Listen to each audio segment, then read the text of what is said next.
अब की बार 140 के पार। चलिए बच्चों, test 10 section A question number 59 to 100 हम लोग डिस्कस करेंगे। हम लोग सेंट्रल स्टेट रिलेशंस की बात कर रहे हैं, केंद्र राष्ट्र के संबंध की बात कर रहे हैं। और जब आप लोग मेंस का प्रिपरेशन करेंगे, मेंस का ये बहुत फेवरेट क्वेश्चन है। बीपीएससी मेंस का आप देखेंगे गवर्नर का रोल किसी न किसी रूप में हर एक साल पूछा जाता है। सो गवर्नर के रोल को भी हम लोग हर एक फैकेट में डिस्कस कर सकते हैं। आपका बहुत अच्छा नंबर आ सकता है यदि ये टेस्ट 10, इसके साथ एक फाइनेंस कमीशन पे भी आपका टेस्ट सीरीज होगा। उस पर भी फाइनेंस कमीशन का फंक्शन क्या है, क्या कार्य है, किस तरह से फाइनेंस कमीशन राज्य को कंट्रोल करती है, केंद्र का नियंत्रण रहता है, ये सारा कुछ जो है उस फाइनेंस कमीशन वाले टेस्ट सीरीज में भी आप देखेंगे। तो चलिए फिलहाल हम लोग क्वेश्चन नंबर 59 से स्टार्ट करते हैं। Which of the following provisions of the Constitution deals with the administrative relations between the center and the states? अभी तक हम लोग लेजिस्लेटिव रिलेशंस देखे थे, विधायिका की जो शक्ति थी केंद्र के पास, राज्य के पास, वो हम लोग डिस्कस किए थे लास्ट वीडियो में। इस वीडियो में हम लोग डिस्कस करेंगे जो प्रशासनिक प्रावधान है, किस तरह से प्रशासनिक प्रावधान केंद्र और राज्य में विभाजित है, how the administrative relations are defined between the center and the state as per the provisions of the constitution. We'll discuss in this section. So question number 59, which of the following provisions of the constitution deals with the administrative relations between the center and the states? संविधान के निम्नलिखित में से कौन सा प्रावधान केंद्र और राज्यों के बीच प्रशासनिक संबंधों से संबंधित है? तो सही आंसर है आपका article 256 to 263 in part 11. Part 11 of the Constitution, and if you go to part 11, articles 256 to 263 deals with the administrative provisions between the center and the states, how it is all divided. संविधान के निम्नलिखित में से कौन सा प्रावधान केंद्र और राज्यों के बीच प्रशासनिक संबंधों से संबंधित है? तो भाग 11 में अनुच्छेद 256 से 263 तक प्रशासनिक संबंध के बारे में उल्लेख है, जिसमें कि आप केंद्र और राज्य के संबंध को देख सकते हैं। तो 59 का सही आंसर है ए। 59 क्वेश्चन नंबर 59 का सही आंसर है ए।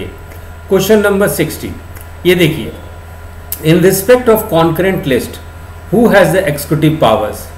यदि हम लोग समवर्ती सूची के संबंध में बात करें तो समवर्ती सूची यानी कॉन्करेंट लिस्ट में both the state and the centre can make laws.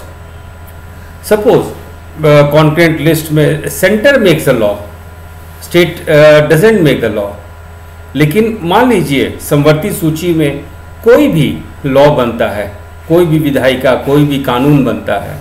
Question 60 ये पूछा जा रहा है कि in respect of concurrent list who has the executive powers, means who has the powers to implement it. समवर्ती सूची के संबंध में कार्यकारी शक्तियाँ किसके पास है? भले ही कानून कोई और बनाया हो, कानून केंद्र सरकार बनाई हो, लेकिन उसका क्रियान्वयन कार्यकारी शक्तियाँ किसके पास है? देखिए, कार्यकारी शक्ति जो है स्टेट के पास होता है। कॉन्करेंट लिस्ट में यदि एग्जीक्यूटिव पावर्स की बात करें तो वो रहता है स्टेट के पास, राज्यों के पास, है ना। लेकिन यदि पार्लियामेंट एक लॉ बना देती है कि इस विषय पे जो कि कॉन्करेंट लिस्ट का विषय है और इसमें एग्जीक्यूटिव पावर सिर्फ सेंटर के पास हो, तो ऐसा भी संभव है। So generally in case of concurrent list the state has the concurrent powers, otherwise parliament can make laws with regard to the execution of the concurrent list also. तो 60 का सही आंसर ए और कंडीशन अप्लाई सी। Generally समानता 60 का सही answer है A और कोई खास कंडीशन में सी। समवर्ती सूची के संबंध में कार्यकारी शक्तियां किसके पास है? तो सामान्यता राज्य के पास है, लेकिन किसी खास परिस्थितियों में, संवैधानिक प्रावधानों में संसद अपने कानून के तहत केंद्र के पास कार्यकारी शक्ति रख सकती है। तो 60 का ए और C. Question number 61, which of the following are restrictions on the executive power of the states by the constitution? अभी तक देखें कि विधायिकी शक्तियों के ऊपर, राज्य की विधायिकी शक्तियों ऊपर कहीं ना कहीं केंद्र का एक दिशा निर्देश या संविधान के द्वारा केंद्र की तरफ झुका हुआ है शक्तियाँ। लेकिन क्या कार्यकारी शक्ति पे भी किसी तरह का संविधान द्वारा प्रतिबंध है? Let's discuss this. तो executive power of every state is to be exercised in such a way as to assure compliance with the laws made by the parliament. यदि पार्लियामेंट कोई लॉ बनाती है तो एक्सिक्यूटिव पावर जो state उसको execute करती है, कार्यान्वित करती है, वो उसी तरह से कार्यान्वित करे जो कि लॉ, जो पार्लियामेंट लॉ के अकॉर्डिंग हो। सपोज पार्लियामेंट जो है मंडल कमीशन के रिकमेंडेशंस पे रिजर्वेशन लेके आती है, तो स्टेट गवर्नमेंट को एग्जीक्यूट करना है कॉलेज में, यूनिवर्सिटी में, नौकरी में। So in that case state government का जो कंप्लायंस है वो सेंटर के कानून के तहत ही होगा। A is correct. बी है executive power of every state to be exercised in such a way to ensure compliance with the existing laws of the parliament which apply in that state. कभी कभी होता है parliament law बनाती है कि ये किस खास राज्य में इसी कारण इसी तरीके से लॉ को ऑपरेट करना पड़ेगा। इन दैट केस ऑल्सो आपका जो है स्टेट उसको कंप्लाई करेगी। Executive power, C option, executive power of every state is to be exercised in such a way as not to impede और prejudice the exercise of executive power the centre in the state. मान लीजिए आधार card के बारे में है ना, आधार card के बारे में ये कह दिया जाए कि it is mandatory by the parliament, by the laws made by the central government, passed by the Lok Sabha and Rajya Sabha. तो in that case centre cannot center passes the law for the Aadhaar card, it has to be made mandatory। अब ऐसी स्थिति में state अपना कुछ जो है अपना प्रावधान लेके नहीं आ सकती है। Mamata Banerjee versus central government, ये सुप्रीम कोर्ट में ये बात गई थी, तो सुप्रीम कोर्ट ये कहे थे कि आज पर supreme court, Mamata Banerjee as an Indian citizen she can have reservations, but as state government she cannot have reservations against the laws passed by the parliament। So 61 का A, B, C सारा option सही है। तो 61 का सही ऑप्शन है D. 62 on which basis center gives direction to the state। केंद्र किस आधार पर राज्य को निर्देश देता है? यदि कोई मीन्स ऑफ कम्युनिकेशन जिसका कि नेशनल और मिलिट्री इंपॉर्टेंस हो, है ना, कोई कम्युनिकेशन का कोई इंस्ट्रूमेंट लग रहा है, इक्विपमेंट लग रहा है, रोड बन रहा है, रेलवे बन रहा है, जिसका नेशनल इंपॉर्टेंस हो, मिलिट्री इंपॉर्टेंस हो, तो ऐसे स्थिति में सेंटर जो है स्टेट को दिशा दे सकती है। Railway, option number B, protection of the railways within the state, राज्य के भीतर रेलवे की सुरक्षा। अब आप देखें कुछ भी स्ट्राइक होता है, कुछ भी होता है, सीधे लोग रेलवे पे ही टारगेट करते हैं। तो ऐसे स्थिति में भी सेंट्रल गवर्नमेंट जो है स्टेट गवर्नमेंट को दिशा निर्देश, डायरेक्शन दे सकती है कि आप रेलवे की सुरक्षा करें। कहा जाता है कि यदि प्राइमरी स्टेज ऑफ एजुकेशन हो, यदि हम लोग बात करें प्राथमिक स्तर पे मातृभाषा में, तो प्राथमिक स्तर पे जब मातृभाषा में ही शिक्षा दी जाती है, खास करके यदि हम लोग बात करें लिंग्विस्टिक माइनॉरिटी ग्रुप में, यानी जो भाषा अल्पसंख्यक समूह हैं, तो भाषा अल्पसंख्यक समूह के लिए भी प्राथमिक स्तर पे मातृभाषा में शिक्षा के लिए पर्याप्त सुविधा का प्रावधान, ये सब सारा जो है सेंटर डायरेक्शन दे सकती है। यदि सेंट्रल गवर्नमेंट को स्कीम बनाती है शेड्यूल ट्राइब्स के लिए, अनुसूचित जनजाति के लिए, तो उसके क्रियान्वयन पे, उसके इम्प्लीमेंटेशन पे भी सेंट्रल गवर्नमेंट जो स्टेट को डायरेक्शन दे सकती है। तो 62 का सही ऑप्शन है ए, बी, सी, डी। 62 का सही ऑप्शन है A, B, C, D. Question number 63, the constitution makes a provision for the entrustment of the executive function of the centre to state without the consent of that state who delegates the function. देखिए कब क्या होता है कि संविधान जो है केंद्र की जो कार्यकारी शक्तियां होती है, केंद्र में बहुत सारा सेंट्रल गवर्नमेंट लॉ बनाती है, तो उसको इम्प्लीमेंट करना पड़ेगा, क्रियान्वयन करना पड़ेगा। और संविधान जो है बहुत सारी स्थिति में कहती है कि केंद्र सरकार बिना राज्य सरकार के सहमति के बिना जो है केंद्र सरकार को ये दायित्व सौंप सकती है कि आप इस कार्य को इस तरह से कार्य करे. You have to complete this project in this particular way. The constitution has given this power to the central government, and in that case central government does not need to take permission from the state. तो ये who delegates this function, कार्य का प्रतिनिधित्व कौन करता है? संविधान केंद्र के कार्यकारी कारों को उस राज्य की सहमति के बिना एक राज्य को सौंपने का प्रावधान करता है. तो ऐसी स्थिति में कार्य का प्रतिनिधित्व कौन करेगा? Who delegates the function? Parliament.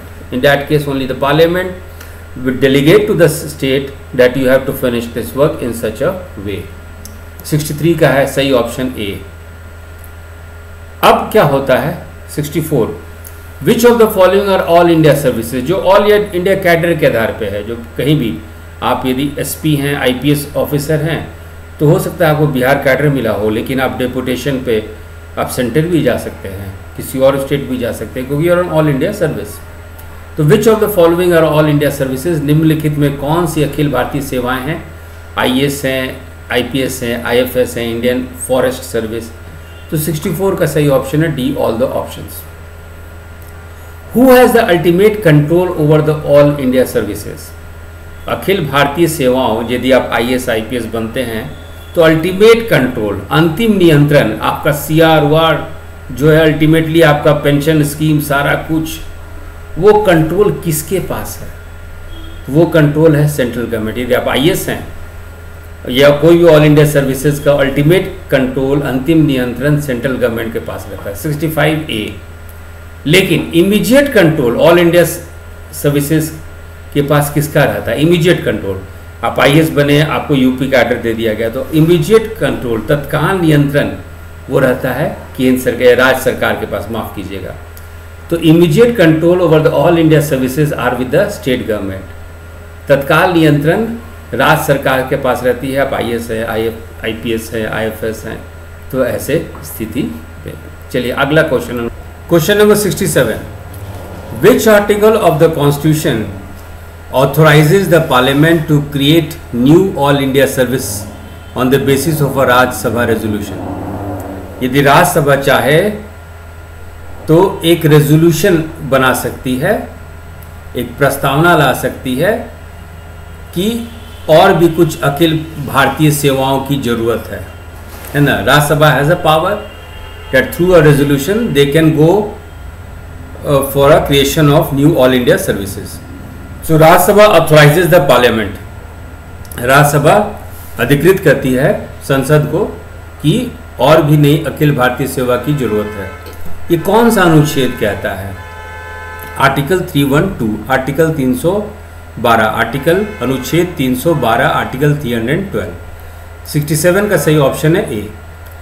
68. Who appoint the chairman and members of state public service commission? जैसे बीपीएससी हो, उत्तर प्रदेश पीसीएस हो, Madhya Pradesh state service commission हो, तो ये स्टेट पब्लिक सर्विस कमीशन के राज्य लोक सेवा आयोग के अध्यक्ष और सदस्यों की नियुक्ति कौन करता है? ये करते हैं गवर्नर, राज्यपाल. लेकिन इनको हटा नहीं सकते ये लोग, गवर्नर हटा नहीं सकते. Governor can appoint but they can be removed only by the president. याद रखिएगा. तो 68 का सही आंसर है ए. 69. Who removes the chairman and members of state public service commission? राज्य लोक सेवा आयोग के अध्यक्ष और सदस्यों को कौन हटा सकता है? The governor can appoint them, but they can be removed only by the president of India. Bharat के राष्ट्रपति राज्य लोक सेवा के अध्यक्ष और सदस्यों को हटा सकते हैं, राज्यपाल नहीं. तो 69 का सही ऑप्शन है बी. 70. यदि मान लीजिए हरियाणा, पंजाब, छत्तीसगढ़ बोले पार्लियामेंट को ये ऐसा महसूस करें कि भाई हम लोग को एक जॉइंट पब्लिक सर्विस कमीशन दे दिया जाए. हरियाणा पब्लिक सर्विस कमीशन अकेले में ठीक से नहीं कर पा रही है, पंजाब ठीक से नहीं कर पा रही है, तो ये जब दोनों स्टेट पार्लियामेंट को रिक्वेस्ट करेंगे, ये दोनों स्टेट के विधानसभा पार्लियामेंट को रिक्वेस्ट करेगी कि एक joint state public service commission बनाया जाए. Question number 70, who request the parliament to establish a joint state public service commission. संयुक्त राज्य लोक सेवा आयोग की स्थापना के लिए संसद से कौन अनुरोध करता है? 2 या 2 से अधिक राज्यों के राज्य विधानमंडल, स्टेट लेजिस्लेचर्स ऑफ 2 और मोर स्टेट्स। 70 का सही ऑप्शन है A. Who appoints the members and chairman of joint state public service commission. संयुक्त राज्य लोक सेवा आयोग के सदस्यों और अध्यक्ष की नियुक्ति कौन करता है? कौन करता है जब joint state public service commission हो? President of India. 71 का है बी आंसर, भारत के राष्ट्रपति। 72, which of the following conditions are fulfilled so that UPSC can serve the needs of the state. देखिए यूपीएससी है सेंटर यानी ऑल इंडिया लेवल पे काम करती है, central government union public service commission all India services के लिए recruitment करती है। लेकिन जब राज्य सरकार भी चाहे कि हमारे यहाँ भी हम लोग यूपीएससी के एक्सपर्टाइज को ला सकते हैं, तो ऐसे स्थिति में क्या होता है? ऐसे स्थिति में स्टेट के राज्यपाल होते हैं, गवर्नर होते हैं, रिक्वेस्ट भेजते हैं और वो रिक्वेस्ट जो है जब भारत के राष्ट्रपति प्रेसिडेंट ऑफ इंडिया से अनुमोदन जो होता है, अप्रूवल हो जाता है, तो यूपीएससी जो है स्टेट गवर्नमेंट को वहाँ के पब्लिक सर्विस कमीशन को अपनी सेवा अपना एक्सपर्टाइज दे सकती है। Question number 72, which of the following conditions are fulfilled so that UPSC can serve the needs of the state. निम्नलिखित में से कौन सी शर्तें पूरी होती हैं ताकि यूपीएससी राज्य की जरूरत को पूरा कर सके? राज्य के राज्यपाल का अनुरोध जिस पे राष्ट्रपति द्वारा अनुमोदन। 72 का सही ऑप्शन है ए और बी। 73, हु अपॉइंट्स द जजेज ऑफ स्टेट हाई कोर्ट। राज्य उच्च न्यायालय के न्यायाधीशों की नियुक्ति कौन करता है? भारत के राष्ट्रपति president of India in consultation with the chief justice of India and governor of that state. उच्च न्यायालय हाई कोर्ट के न्यायाधीशों की नियुक्ति भारत के राष्ट्रपति करते हैं और परामर्श लेते हैं इस स्थिति में भारत के मुख्य न्यायाधीश से और उस राज्य के राज्यपाल से। तो 73 का है सही ऑप्शन डी। 73 का सही ऑप्शन है डी, ऑल द ऑप्शन सभी विकल्प। 74, who transfers and remove the जजेस ऑफ स्टेट हाई कोर्ट। राज्य उच्च न्यायालय के न्यायाधीशों को कौन स्थानांतरित करता है और हटाता है? Only the president of India. 74 का सही ऑप्शन है ए। आज ये question number 75, Bombay high court का अधिकार क्षेत्र क्या है? महाराष्ट्र, दादर नगर हवेली, दमन दीव और गोवा। कोलकाता हाई कोर्ट का वेस्ट बंगाल, अंडमान और निकोबार द्वीप। मद्रास हाई कोर्ट तमिलनाडु है, पौंडीचेरी। ठीक है, तो 75 का सही ऑप्शन है ए। 75 का सही ऑप्शन है ए। 76, Guwahati high court has jurisdiction over which of the following areas. Guwahati उच्च न्यायालय का अधिकार क्षेत्र निम्नलिखित में से किस क्षेत्र पे है? असम पे भी है, नागालैंड पे भी है, मिजोरम पे भी है, अरुणाचल प्रदेश पे भी है। तो गुवाहाटी हाई कोर्ट के अंदर असम आता है, नागालैंड आता है, मिजोरम आता है, अरुणाचल प्रदेश आता है। 76 का सही ऑप्शन है डी, ऑल द ऑप्शन सभी विकल्प। 77, Kerala high court has jurisdiction over which areas.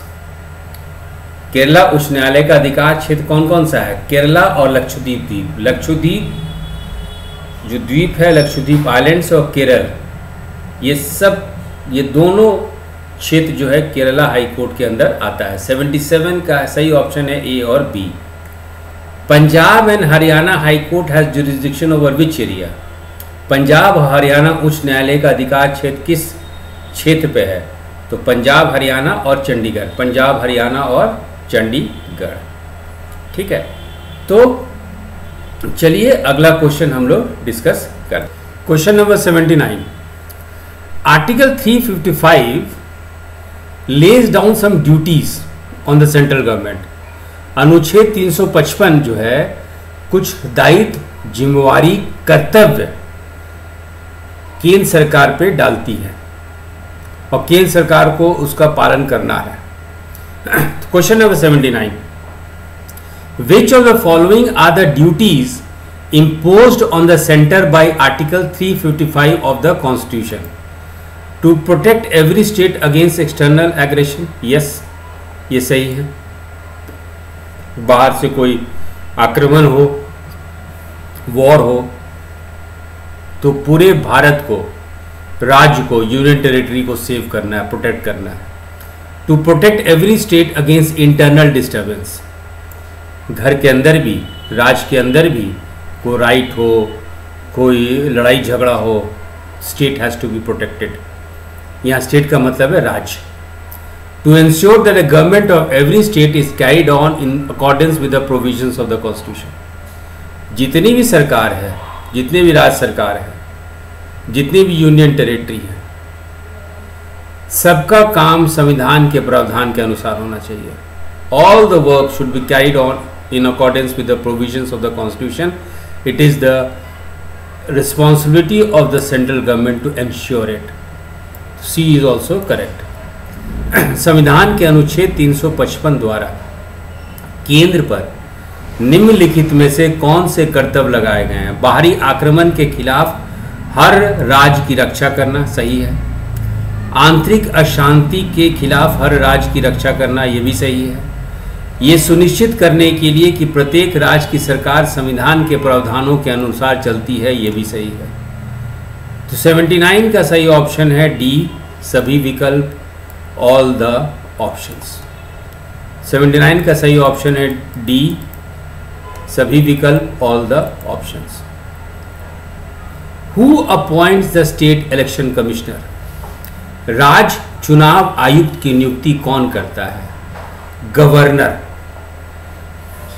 Governor appoints the state election commissioner, but he or she will be removed only by the President of India. याद रखिए, राज्य चुनाव आयुक्त की नियुक्ति राज्यपाल करते हैं, लेकिन हटाया जा सकता है सिर्फ राष्ट्रपति के द्वारा। 80 का सही ऑप्शन है ए। Who removes the state election commissioner? राज्य चुनाव आयुक्त को कौन हटाता है? प्रेसिडेंट ऑफ इंडिया, राष्ट्रपति। 81 का सही ऑप्शन है B. Who presides over the governors conference? यदि राज्यपाल का सम्मेलन है तो उसकी अध्यक्षता कौन करते हैं? प्रेसिडेंट। यदि चीफ मिनिस्टर का कॉन्फ्रेंस है, मुख्यमंत्री का सम्मेलन है, तो इसकी अध्यक्षता हु प्रेसाइड्स? तो 83 का सही ऑप्शन है डी, प्रधानमंत्री, प्राइम मिनिस्टर ऑफ इंडिया। यदि चीफ जस्टिस का कॉन्फ्रेंस है तो इस कॉन्फ्रेंस के अध्यक्ष presided by the chief justice of India, भारत के मुख्य न्यायाधीश। 84 का सही ऑप्शन है A. Who presides over the home ministers conference? गृह मंत्री के सम्मेलन की अध्यक्षता कौन कहता है? यदि पूरे भारत में गृह मंत्री का सम्मेलन हुआ तो केंद्रीय गृह मंत्री, सेंट्रल होम मिनिस्टर। 85 का सही ऑप्शन है ए। यदि लॉ मिनिस्टर का कॉन्फ्रेंस है, पूरे राज्य के, भारत के हर एक राज्य के लॉ मिनिस्टर का यदि कॉन्फ्रेंस है तो कौन इसके अध्यक्ष होते हैं? तो केंद्रीय कानून मंत्री, central law minister. Question number 87, which of the following provisions of the constitution deal with centre state financial relations? सबसे पहले हम लोग लेजिस्लेटिव विधायिकी संबंध देखे, फिर उसके बाद क्वेश्चन नंबर 59 ऑनवर्ड्स हम लोग एडमिनिस्ट्रेटिव रिलेशंस, प्रशासनिक संबंध देखे सेंटर और स्टेट के बीच में। अब हम लोग देखते हैं वित्तीय संबंध, जो कि बहुत इंपॉर्टेंट हो जाता है। इससे सेंट्रल गवर्नमेंट का कंट्रोल स्टेट गवर्नमेंट पे काफ़ी रहता है, और जब फाइनेंस कमीशन का टेस्ट सीरीज करेंगे तो बहुत कुछ और भी क्लियर हो जाएगा। तो which of the following provisions of the constitution deal with centre state financial relations? संविधान के निम्नलिखित में से कौन सा प्रावधान केंद्र राज्य वित्तीय संबंधों से संबंधित है? Article 268 to 293 in part 12। यदि आप संविधान के भाग 12 में जाएंगे तो अनुच्छेद 268 से 293 के बीच में वित्तीय संबंध का उल्लेख है। 87 का सही ऑप्शन है A. 88, who levies the income tax? आय कर कौन लगाता है? केंद्र सरकार, है ना। केंद्र सरकार आयकर लगाती है, उसको कलेक्ट भी करती है इनकम टैक्स को, लेकिन वो जो इनकम टैक्स आता है वो डिस्ट्रीब्यूट हो जाता है सेंटर और स्टेट के बीच में। Means central government levies the income tax, it collects also the income tax, but the proceeds are distributed between the centre and the states. 88 का सही ऑप्शन है A. 89, who collects the income tax, आयकर कौन संग्रह करता है? केंद्र सरकार। 89 का है ए। 90, which among the following is correct? Income tax are used only by the center, income tax are used only by the state, ये दोनों गलत है। Income tax are distributed between the center and the states, ये सही है। 90 का सही option है सी। निम्नलिखित में से कौन सा सही है? आयकर केंद्र और राज्यों के बीच वितरित किया जाता है, ये आपका सही है, बाकी ये दोनों गलत है। तो 90 का सही ऑप्शन है सी। 90 का सही ऑप्शन है सी। याद रखिएगा 90 का सही ऑप्शन है C. Income tax is distributed between the centre and states. 91, who imposes taxes on professions, trades and employment? यदि व्यवसाय है, व्यापार है, रोजगार है, इस पर यदि कर लगाने की बात होती है, व्यवसाय यानी प्रोफेशन, व्यापार यानी ट्रेड, यदि रोजगार एम्प्लॉयमेंट, इसमें यदि कर लगाने की बात होती है, टैक्स लगाने की बात होती है, तो राज्य की विधानमंडल, स्टेट लेजिस्लेचर इसको लगाती है। तो 91 का सही ऑप्शन है B. 92, a state legislature can not impose tax on the sale और परचेज ऑफ विच गुड्स? एक राज्य विधायिका जो है किसी भी सामान की बिक्री या खरीद पे कर लगा सकती है, लेकिन राज्य की विधानमंडल अखबार पे, समाचार पत्र पे, न्यूज़पेपर पे, याद रखिएगा, कभी भी टैक्स नहीं लगा सकती, ना उसके बिक्री पे ना उसके खरीद पे। तो 92 का सही ऑप्शन है सी, न्यूज़पेपर। 92 का सही ऑप्शन है सी, समाचार पत्र या हिंद अखबार, जो मर्जी कह लीजिए। 92 का सी। 93, सेल्स टैक्स राज्य सरकार लगाती है, क्या उस पर कोई अंकुश है, प्रतिबंध है? यस, प्रतिबंध है। कौन कौन से प्रतिबंध देखे जरा। Which no tax can be imposed on the sale और purchase taking place outside the states? Bihar सरकार मध्य प्रदेश में शराब के सेल और परचेज पे कोई टैक्स नहीं लगा सकती। No tax can be imposed on the sale और purchase taking place in the course of import और एक्सपोर्ट। यदि कोई ऑब्जेक्ट है, कोई वस्तु है, कोई प्रोडक्ट है, उसको एक्सपोर्ट किया जा रहा है, तो उसके सेल पे टैक्स नहीं लगा सकती राज्य सरकार। या कोई बाहर से आ रहा है, उस पर भी टैक्स नहीं लगा सकती। बी ऑप्शन भी सही है। No tax can be imposed on the sale और purchase taking place in the course of interstate trade and commerce. अब मान लीजिए उत्तर प्रदेश से झारखंड कोई सामान जा रहा है बिकने के लिए, और बिहार होते हुए लोग जा रहे हैं, तो बिहार सरकार उस पर टैक्स नहीं लगा सकती है। सी ऑप्शन भी सही है। No tax to be imposed on the sale और purchase of goods declared by parliament to be of special importance. यदि कोई वस्तु जिसका कि बहुत ही ज़्यादा ज़रूरत हो, ऑक्सीजन सिलेंडर, पार्लियामेंट बोली स्पेशल और इम्पोर्टेंस प्रोडक्ट है, इस पर भी किसी तरह का सेल परचेज टैक्स नहीं लग सकता। तो 93 का सही ऑप्शन डी। बिक्री कर लगाने की राज्यों की शक्ति पे निम्नलिखित में से कौन सा प्रतिबंध है? राज्य के बाहर होने वाली बिक्री या खरीद पर कोई कर नहीं लगाया जा सकता। आयात और निर्यात के दौरान होने वाली बिक्री या खरीद पर कोई कर नहीं लगाया जा सकता। अंतर्राज्यीय व्यापार और वाणिज्य के दौरान होने वाली बिक्री या खरीद पर कोई कर नहीं लगाया जा सकता। संसद द्वारा विशेष महत्व के घोषित किए गए सामानों की बिक्री या खरीद पर कोई कर नहीं लगाया जा सकता। 93 का सही ऑप्शन है ए, बी, सी, डी। 93 का सही ऑप्शन है ए, बी, सी और डी। 94, जो राज्य सरकार है, आप यदि बिजली को यूज़ करेंगे, माने कंज्यूम करेंगे, उपभोग करेंगे बिजली को, इलेक्ट्रिसिटी को, या बिजली बेचेंगे, इफ़ यू सेल इलेक्ट्रिसिटी, तो ऐसे स्थिति में स्टेट लेजिस्लेचर टैक्स लगा देगी। स्टेट लेजिस्लेचर राज्य विधान मंडल को, राज्य विधायिका को, राज्य सरकार को ये शक्ति है कि बिजली के उपभोग या बिक्री पे टैक्स लगाए, कर लगाए।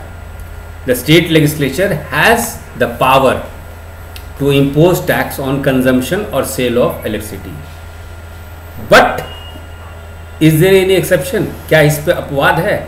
कहाँ नहीं लगा सकती है? यदि बिजली है तो किस स्थिति में बिजली के कंजम्पशन या उपभोग या बिक्री पे राज्य सरकार टैक्स नहीं लगा सकती? कौन सा अपवाद है?